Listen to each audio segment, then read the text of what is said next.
The DJI Air 3S only just came out, but how does it compare to the Air 3 and the Air 2S? What's going on, guys? My name is Dan Davis and I'm the creative director here on DansTube.TV, which is Australia's #1 drone YouTube channel. Let's keep in mind that the Air 2S is still a phenomenal drone and it really did innovate when it was released. It's a 1-inch camera system. It can capture 20 megapixel stills and it can capture 5.4K video, which is insanely impressive. And then when we went to the Air 3, it does have 2 camera systems. So that means that you're getting a medium telephoto system and you're getting a wide camera system. So it can capture 4K up to 60 frames per second. It cannot capture 5.4K and it can capture 48 megapixel stills. Now you are getting the 2 camera systems. You're getting the 24mm wide angle, which is an f1.7, and a 70mm telephoto camera system, which is an f2.8. So when we look at the camera systems, a lot of people were going, I still feel like I'm going to stick with the Air 2S. Now, interestingly enough, now that we've upgraded to the Air 3S, this does have a 1-inch camera system. So it has both the medium telephoto camera system that I mentioned on the Air 3, but it now has a 1-inch camera system that can capture 50 megapixel stills. So it is a huge upgrade in terms of what it can actually capture. Now it cannot capture 5.4K, which is an interesting one, but it does have 14 stops of dynamic range. So the camera is a huge improvement here when we compare it to the Air 3. Now, people are still going to want to keep their Air 2S, and some people are probably not going to be ready to jump across to the Air 3S yet, but I think all of the other features really do make this a huge upgrade. The Air 2S, again, is still a great drone. It has AUSSIES 3, it's giving you 12 kilometers of range. It does have 4 directional sensing, so it's using APAS 4.0, and it's got all sorts of sensors on it to be able to avoid any sort of obstacle you can imagine. It isn't full omnidirectional obstacle avoidance, but still a great system on the Air 2S. It can capture 10-bit with the D-Log-M color profile, which is great as well. And it does have 12.6 stops of dynamic range. So still a great camera system. It's got all sorts of, modes, all sorts of like tracking modes and ability to use different quick shot modes. So with the Air 2S, you are getting a quoted 31 minutes of flight time, but realistically, it's maybe about 24 minutes if you're flying safely and in a realistic scenario. So again, the Air 2S is still a great offering, but I think when we look at the Air 3S, you'll see some of these huge upgrades as we dive into it. So the Air 3S is the one that we're really focusing on here because this is the new drone and it has a bunch of new features, but the Air 3 is quite similar in terms of the build, the flight performance, in terms of the different modes that are available, even the batteries, right? It's the same chassis, the same body, but the big difference on the Air 3S is that 1-inch sensor as well as a LiDAR sensor on the front.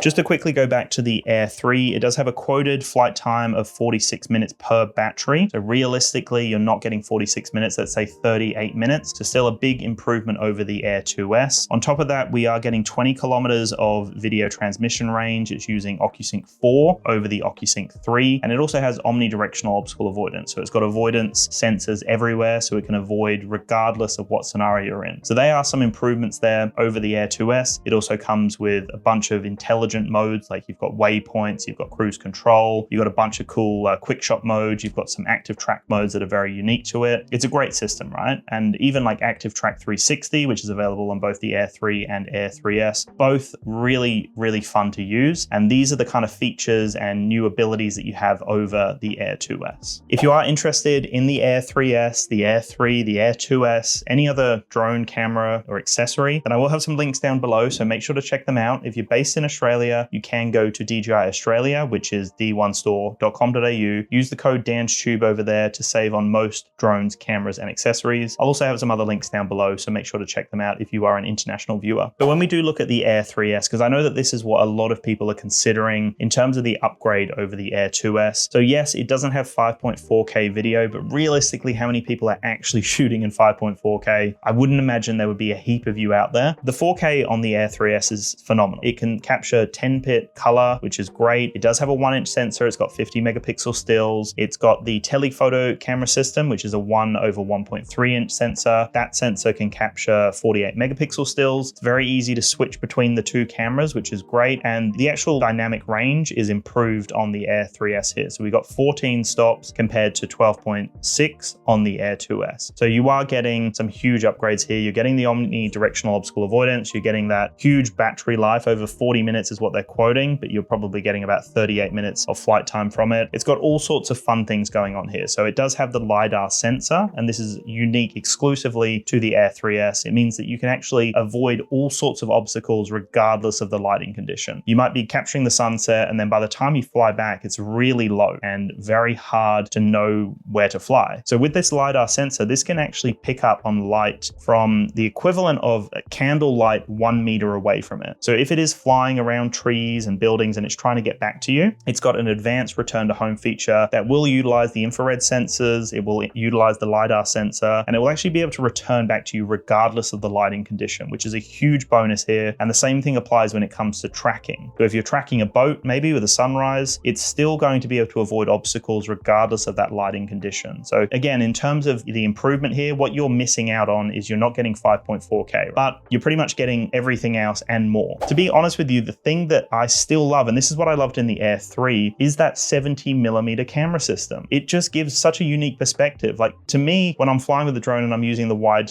camera system, I don't know, it doesn't hit the same. It doesn't kind of capture my attention as much as that unique perspective when you're using a 70mm zoom. It looks so much different, and that's what's so unique about it, because we're used to those wide camera perspectives, and you need to fly really close to get a nice close-up of something with a wide camera system. And so for me, I don't sit okay with that because of all the rules and regulations. I make sure that I'm flying away from people and buildings and whatnot. So in that situation, the zoom camera system makes a huge difference. You can see in a lot of the videos that I'll show up that the Air 3S, I'm using the zoom camera system a lot, and I can still capture the 4K 60 FPS HDR, which looks phenomenal. It also does have amazing slow-mo, and this is a huge benefit over both the Air 3 and the Air 2S. So it can actually go 4K up to 120 frames per second, which is a nice improvement over the Air 3 and a huge improvement over the Air 2S. So 4K, 120 frames per second in slow-mo, you got 10-bit color, you got the 14 stops of dynamic range, all sorts of fun modes in it. So I think this is a big upgrade. I think that this is the one that a lot of people will go for. I know a lot of you out there were waiting for it, and I've really enjoyed testing it. Again, the Air 3 was so much fun, and I still love that drone. The Air 2S is still a great drone, and I love that. All three of these are unique in their own right, but I think the Air 3S has definitely hit that point for a lot of people wanting to upgrade. I think this will tick enough boxes for people to go, I think I'm ready for the Air 3S now. So anyway, thank you so much for watching, guys. I appreciate all of your support, and I will chat to you in the next one. Peace.